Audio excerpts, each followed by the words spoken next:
French military forces conducted airstrikes January 14th in northern Mali against al-Qaeda in the Islamic Maghreb positions. France is leading what will become a multinational intervention in the West African country in order to deny sanctuary and territory to jihadist terrorists. Paris holds deep experience and interests in the region, dating to when the area formed an integral part of France's colonial empire. The François Hollande administration has staged fighter jets based in France and in Chad, as well as helicopters based in Burkina Faso and Niger to launch strikes in Mali's Gao, Kidal, and Timbuktu regions. The air attacks are aimed to disrupt jihadist fighting capabilities and to secure the territory in advance of ground forces. The French intervened with air and ground assets to blunt a two-pronged offensive by al-Qaeda and the Islamic Maghreb forces that threatened the stability of the already fragile Malian army and territory deep in southern Mali. While French aviation assets likely provided targeting data by American and other allied surveillance are establishing a line of control in central Mali, ground forces from West Africa and the African Union are mobilizing to support the intervention.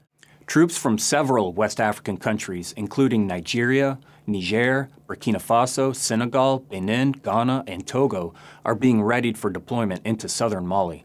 Military trainers from other Western countries, including the US, Canada, Spain, and Germany, will deploy to train West African forces as well as the Malian army. Security forces from Mauritania and Algeria are being ordered to their borders with Mali to try to prevent al-Qaeda in the Islamic Maghreb not only from relocating across their borders, but from resupplying their positions in Mali with war-fighting materiel. The French, Western, and African forces will eventually stage ground operations in northern Mali, aiming to recover the territory when troops arriving in southern Mali receive sufficient training, integration, and coordination. Launching ground operations prematurely in northern Mali could not only risk defeat but also allow the scattered jihadist forces to regroup later in the West and North African regions. Al-Qaeda in the Islamic Maghreb will likely adopt guerrilla-style attacks against interventionist supply lines to undermine French and African operations and morale, hoping to trip up Allied forces and force a withdrawal.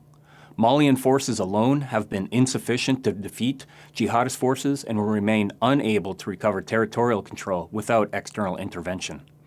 Bringing Malian and allied African military forces into a somewhat common degree of interoperability will take months, though time is not necessarily friendly to any of the armed actors involved in Mali.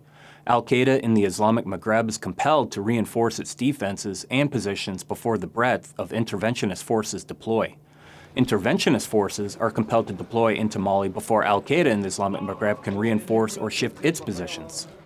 While interventionist forces may benefit from pertinence and resolve permitting them to marshal more resources, they must still confront a geographically and climatically hostile battle space absent friendly elements and under enemy control.